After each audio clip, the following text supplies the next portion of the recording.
श्री कृष्णा। राधे राधे दोस्तों।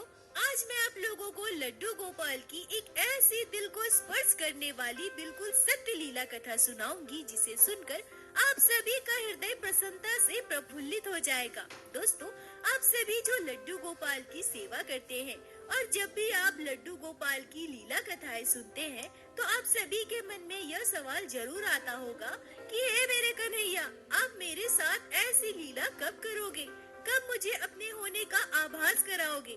तो मैं आप सभी भक्तों को बता दूं कि हमारे बाल गोपाल निरंतर अपने सभी भक्तों के साथ लीलाएं कर रहे हैं। आप सभी के साथ हमारे नटखट गोपाल दिन प्रतिदिन लीलाएं कर रहे हैं। बस जरूरत है तो सच्चे मन से, सच्चे दिल से, पूर्ण विश्वास के साथ उन लीलाओं को महसूस करने की, उन लीलाओं पर विश्वास करने की। दोस्तों, जहाँ विश्वास है वहीं भक्ति है, जहाँ भक्ति है वहीं प्रेम है, और जहाँ प्रेम है वहीं हमारे लड्डू गोपाल है। दोस्तों, आज की यह लीला कथा आंखें बंद करके पूर्ण विश्वास के साथ श्रवण कीजिएगा और मैं आप सभी को विश्वास दिलाती हूँ कि यह लीला कथा सुनने के बाद आपकी श्रद्धा भक्ति अपने लड्डू गोपाल पर कई गुना बढ़ जाएगी। आप अपने कन्हैया से और भी प्रेम करने लगेंगे। आप यह समझ पाओगे कि आप जिस लड्डू गोपाल की सेवा करते हैं, जिसे आपने अपने परिवार का सदस्य के रूप में अपने घर विराजित किया है, जिससे आप प्रेम करते हैं, वो कन्हैया, वो लड्डू गोपाल तो आपके घर विराजित है और नित्य प्रतिदिन आपके साथ लीलाएं कर रहे हैं। तो लीला कथा पूरा अवश्य सुनिएगा दोस्तों। आशा करती हूँ आज की यह लीला कथा आपके हृदय को स्पर्श करेगी। दोस्तों, आज की यह लीला कथा हमारे साथ शेयर की है रांची में रहने वाली सविता अधिकारी जी ने। सविता जी कहती हैं कि मेरी शादी को 6 साल हुए हैं। मेरा मायका जमशेदपुर में है। मेरे मायके में मेरे मम्मी पापा, दादा दादी और हम 3 भाई बहन हैं। मैं बचपन से अपने परिवार में लड्डू गोपाल की सेवा होते देखी हूँ। हमारे परिवार में सभी लड्डू गोपाल की सेवा बड़े ही प्रेम भाव से करते हैं। लड्डू गोपाल मुझे बहुत प्यारे लगते हैं। मेरे मायके में हर एक त्योहार धूमधाम से मनाया जाता है। लड्डू गोपाल से मेरा इतना लगाव हो गया था कि मैंने सोच लिया था कि मेरी शादी जहाँ भी हो, मैं अपने साथ लड्डू गोपाल को लेकर जाऊंगी। पर जब मेरी शादी तय हुई और मैंने लड्डू गोपाल को अपने साथ ले जाने की बात की तो मेरे मायके में सभी बहुत दुखी हो गए, क्योंकि बाल गोपाल से मेरे मायके में सभी बहुत प्रेम करते थे। सभी का लगाव जुड़ा था।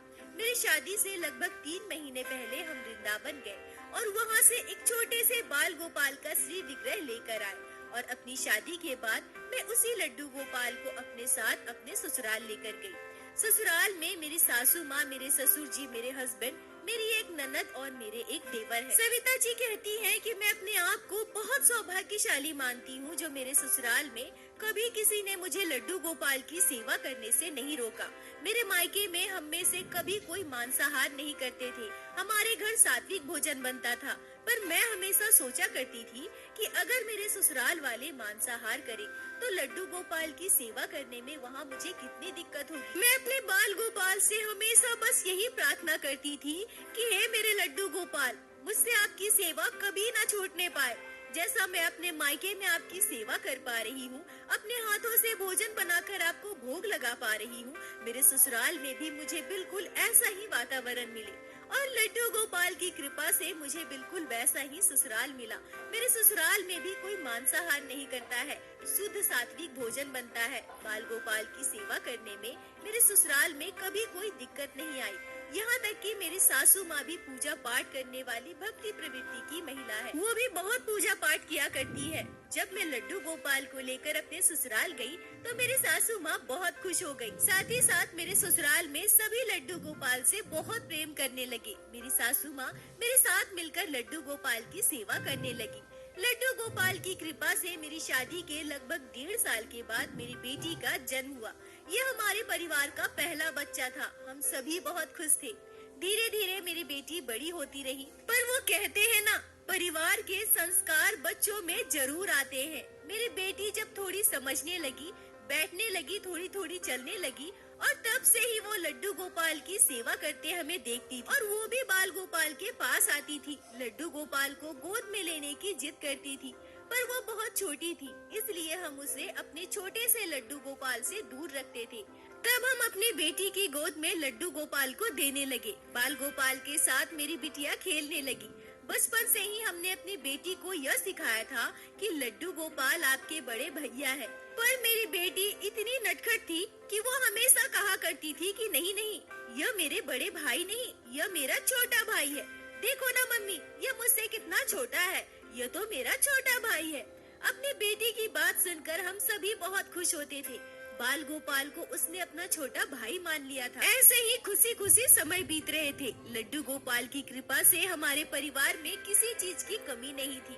सविता जी कहती हैं कि अब मैं जो आप लोगों को लड्डू गोपाल की लीला बताने वाली हूँ, उसे सुनकर आप सभी के रोंगटे खड़े हो जाएंगे, क्योंकि जब यह घटना हमारे साथ घटी तो हम भी बिल्कुल स्तब्ध थे। हमें यकीन नहीं हो रहा था कि हमारे छोटे से लड्डू गोपाल हमारे साथ इतनी बड़ी लीला कर सकते हैं। यह घटना आज से लगभग 1.5 साल पहले की है।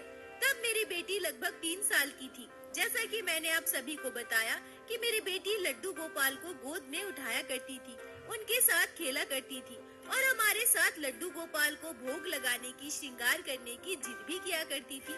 पर हम कभी भी अपनी बेटी की गोद में लड्डू गोपाल नहीं देते थे जब तक हम वहाँ मौजूद ना हो। हम अपने बाल गोपाल का भी उतना ही ध्यान रखते हैं जितना कि अपनी बेटी का रखते हैं, क्योंकि मेरे लिए लड्डू गोपाल मेरे प्रथम संतान है और मैं अपने दोनों बच्चे से बराबर प्यार करती हूँ। आज से 3 साल पहले दशहरे के समय की यह घटना है। हमारे घर में यह नियम था, हम जब भी कहीं बाहर घूमने जाते थे तो अपनी बेटी के लिए खिलौने आदि लाते थे, तो अपने लड्डू गोपाल के लिए भी खिलौने लाते थे, क्योंकि वो भी बाल स्वरूप में हमारे घर विराजित है।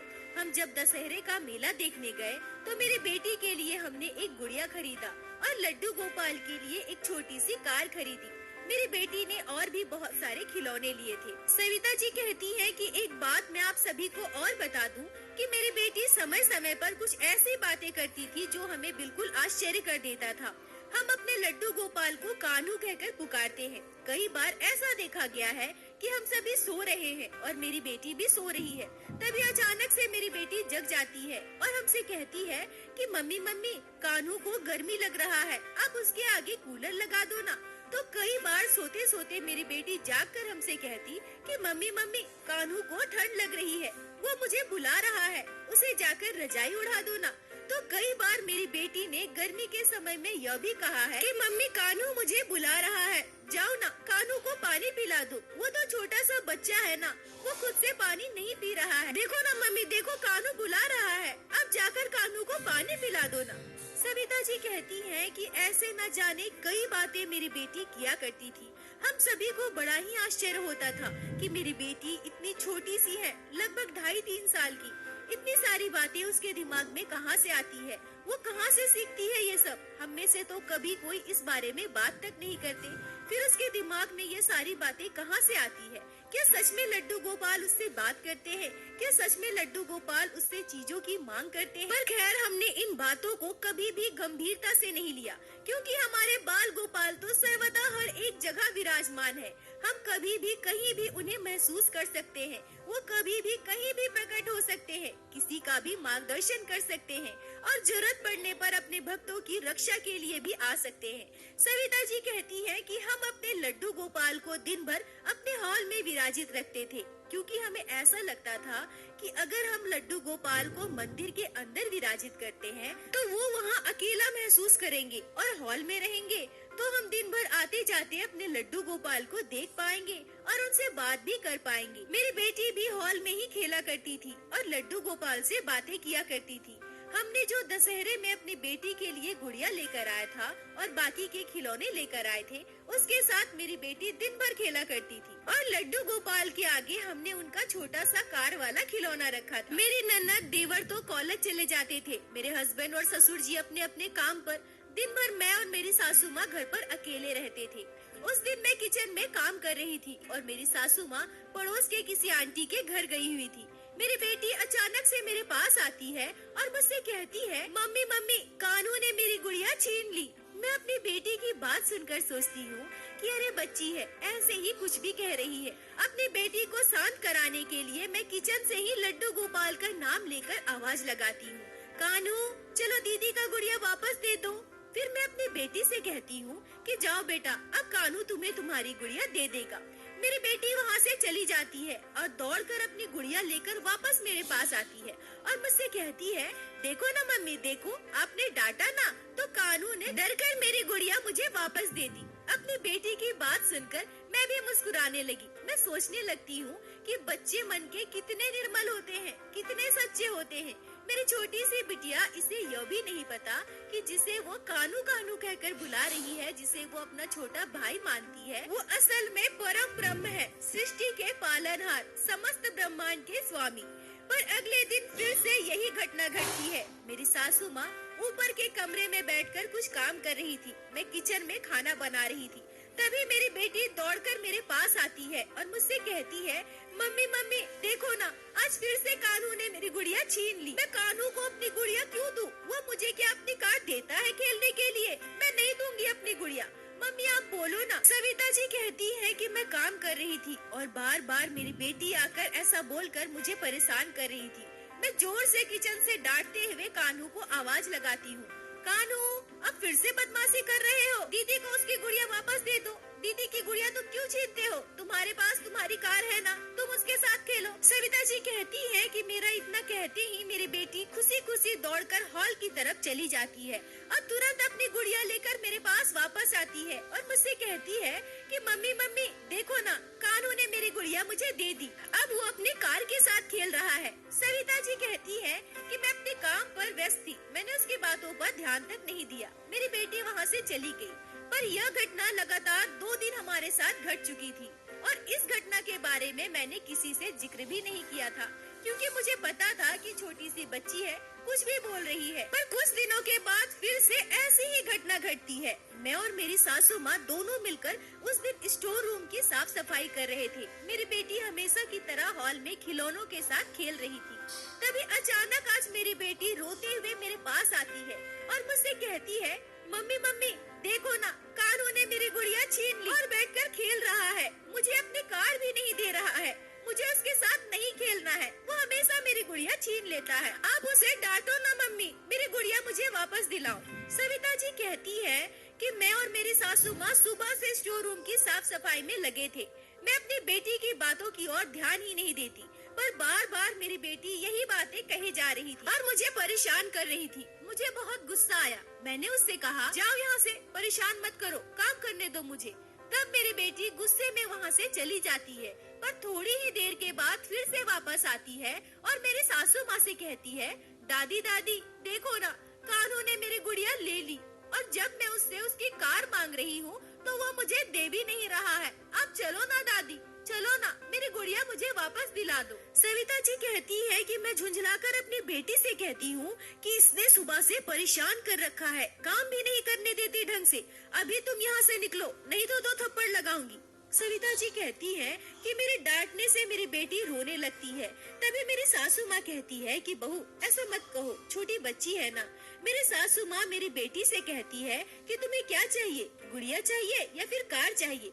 दोस्तों सविता जी कहती है कि उस समय मेरी बेटी ने जो कहा उसे सुनकर थोड़ी देर के लिए हम दोनों सन्न रह गए। मेरी बेटी कहती है कि दादी दादी, कानू हमेशा मेरी गुड़िया ले लेता है और अपनी कार कभी नहीं देता। मैं क्यों दूं उसे अपनी गुड़िया? जब भी मैं उससे कार मांगती हूँ मेरे हाथ से छीन लेता है। नहीं नहीं, मैं अपनी गुड़िया उसे नहीं दूँ, नहीं तो आप मुझे उसकी कार मंगवा दो। मेरी बेटी की इतनी बड़ी बड़ी बातें सुनकर मैं और मेरी सासू माँ दोनों आश्चर्य थे। हम दोनों एक दूसरे की ओर देख रहे थे और सच कहूँ तो एक बार के लिए मेरे मन में यह बात भी आई थी कि क्या सच में लड्डू गोपाल इसके साथ खेलते हैं, क्या सच में लड्डू गोपाल इससे बात करते हैं। पर अगले ही पल में सोचती हूँ कि नहीं नहीं, ऐसा कैसे हो सकता है, छोटी बच्ची है, कुछ भी कह रही है। तभी मेरी सासू माँ स्टोर रूम से चिल्लाते हुए लड्डू गोपाल से कहती है कि कानू दीदी को इसकी गुड़िया दे दो, नहीं तो अभी मैं तुम्हारी कार छीनकर दीदी को दे दूंगी। इतना सुनते ही मेरी बेटी खुशी खुशी स्टोर रूम से हॉल की तरफ चली जाती है और थोड़ी ही देर के बाद मेरी बेटी अपनी गुड़िया लेकर हमारे पास आती है और हमें दिखाकर वापस खेलने चली जाती है। सविता जी कहती हैं कि यहाँ तक तो ठीक था, हमने कभी इस बात को ज्यादा गंभीरता से नहीं लिया, पर एक दिन कुछ ऐसा हुआ जिसे सुनकर आप सभी आश्चर्यचकित हो जाएंगे, जैसा हम हुए थे। दोपहर 2 बज रहा था। मैं और मेरी सासू माँ खाना खाकर मेरे कमरे में ही बैठकर बुनाई का काम कर रहे थे। तभी मेरी बेटी अचानक से दौड़ते हुए अपने हाथ में गुड़िया लेकर हमारे पास आती है और रोते हुए हमसे कहती है कि देखो ना, देखो आज कानू ने क्या किया है, मेरी गुड़िया का सर तोड़ दिया। अब मैं इसके साथ कैसे खेलूंगी। सविता जी कहती हैं कि मैं और मेरी सासू माँ दोनों देखते हैं कि मेरी बेटी के एक हाथ में उस गुड़िया का टूटा हुआ सर है और दूसरे हाथ में वो टूटी हुई गुड़िया है और मेरी बेटी जोर जोर से रो रही है और बार बार बस यही कह रही है कि कानू ने मेरी गुड़िया का सर निकाल दिया, मेरी गुड़िया का सर तोड़ दिया। अब मैं इसके साथ कैसे खेलूंगी। मेरी सासू माँ प्यार से मेरी बेटी को अपने पास बुलाती है और उससे कहती है कि अच्छा, कानू ने तुम्हारी गुड़िया का सर तोड़ दिया, अच्छा दो मुझे दो, मैं इसका सर ठीक कर देती हूँ। मेरी बेटी रोते हुए अपने दादी के गोद में बैठ जाती है और तब मेरी बेटी जो कहती है उसे सुनकर हम दोनों चौंक गए। मेरी बेटी कहती है कि दादी आपको पता है कानू ने मेरी गुड़िया तोड़ दी ना, तो आज मैंने कानू को खूब मारा। अब वो गुस्से में मुंह फुलाकर अपनी कार लेकर बैठा है। अब देख लेना दादी, मैं कभी भी कानू को अपनी गुड़िया नहीं दूंगी, वो कभी अपने खिलौने मुझे नहीं देता, हमेशा मेरे खिलौने से खेलता है। सविता जी कहती हैं कि मेरी बेटी की बात सुनकर मैं और मेरी सासू माँ दोनों एक दूसरे की ओर देखने लगे। हम दोनों चुप थे, हम दोनों समझ नहीं पा रहे थे कि बार बार मेरी बेटी यह बातें क्यों कर रही है। क्या सच में लड्डू गोपाल इसके साथ खेलते हैं? पर हम इस कलयुग में रह रहे हैं, हमारे मन में लाखों सवाल होते हैं। कई बार चीजें हमारी आंखों के सामने होते हुए देखकर भी हम नजरअंदाज कर देते हैं। हमें लगता है कि नहीं, भगवान ऐसा चमत्कार कैसे कर सकते हैं। पर सच में कुछ चीजें होती है जिसे हमें मानना अति आवश्यक है। सविता जी कहती हैं कि मैं और मेरी सासू माँ दोनों ने अपनी बेटी की बात पर ध्यान नहीं दिया। हमें लगा कि छोटी बच्ची है, बार बार ये बातें कह रही है, पर हमारे मन में कहीं न कहीं यह बात जरूर आई थी कि मेरी बेटी अपने मन से बना बनाकर इतनी सारी बातें प्रतिदिन कैसे कर सकती है। और उसी दिन मेरे साथ एक ऐसी आश्चर्य करने वाली घटना घटी जिसे मैं अपने पूरे जीवन काल में कभी नहीं भूल सकती। मैंने कभी अपने सपने में भी नहीं सोचा था कि इतने वर्षों की सेवा के बाद लड्डू गोपाल मेरे साथ इतनी बड़ी लीला करेंगे। सविता जी कहती हैं कि सुबह सुबह मेरी नींद अचानक खुल गई। मैं उठकर मोबाइल में समय देखती हूँ तो सुबह के 3:45 हो रहे थे। मैंने सोचा कि अभी तो बहुत सुबह है, थोड़ी देर और सो जाती हूँ, 5 बजे उठ जाऊंगी। और उसी समय मेरे साथ वो चमत्कारी घटना घटती है। मेरी आंखें बंद थी, मैं नींद में थी पर पूरी तरह से सोई नहीं थी। तभी मुझे कुछ अलग सा आभास होता है। ऐसा लगता है मानो कोई सकारात्मक ऊर्जा मेरे आसपास है। मुझे ऐसा लगता है मानो कोई छोटा सा बच्चा मेरे आसपास घूम रहा है। मैं अपने सपने में बहुत प्रयास करती हूँ कि मैं उस बच्चे के चेहरे को देख पाऊँ। मैं समझने की कोशिश कर रही थी कि वो बच्चा कौन है, पर मैं चाहकर भी उस बच्चे के चेहरे को नहीं देख पा रही थी। तभी अचानक से नींद में ही मुझे यह आभास हो जाता है कि यह बच्चा कोई और नहीं, लड्डू गोपाल है, क्योंकि उस बच्चे ने वो श्रृंगार किया था, वही पोशाक पहना था जो हम अपने लड्डू गोपाल को पहनाते हैं। मैं अपने सपने में समझ गई थी कि यह कोई और नहीं, हमारे भगवान श्री कृष्ण के बाल स्वरूप लड्डू गोपाल ही है। पर मैं उनके चेहरे को क्यों नहीं देख पा रही थी? मैं क्यों लड्डू गोपाल से बात नहीं कर पा रही थी? मैं अपने सपने में ही व्याकुल हो रही थी। मैं अपनी आंखें खोलने की कोशिश कर रही थी पर मेरी आंखें खुल ही नहीं रही थी, न ही मेरे मुख से कोई आवाज निकल रहा था। तभी अचानक से मैं क्या देखती हूँ कि मेरी बेटी की गुड़िया लड्डू गोपाल के हाथ में है। सविता जी कहती है कि मैं प्रयास कर रही थी। मैं सोचती हूँ कि मैं लड्डू गोपाल से पूछूं कि कानू, क्या सच में आप मेरी बेटी के साथ खेलते हैं? क्या सच में आपने मेरी बेटी की गुड़िया तोड़ी है? दोस्तों, सविता जी कहती है कि ये सारी बातें बताते हुए मेरे रोंगटे खड़े हो रहे हैं। सविता जी कहती है कि तभी अचानक मैं क्या देखती हूँ कि लड्डू गोपाल ने उस गुड़िया को अपने हाथ से पकड़कर ऊपर उठाया और उस गुड़िया को तोड़ दिया। एक हाथ में उस गुड़िया का सर पकड़ रखा था और दूसरे हाथ में उस टूटी हुई गुड़िया को। और मेरे लड्डू गोपाल का श्रीमुख तो मैं नहीं देख पा रही थी, पर पता नहीं क्यों मुझे आभास हो रहा था जैसे कोई छोटा सा बच्चा शैतानी करने के बाद मुस्कुराता है, हंसता है, वैसे ही मेरे लड्डू गोपाल हंस रहे थे, मुस्कुरा रहे थे।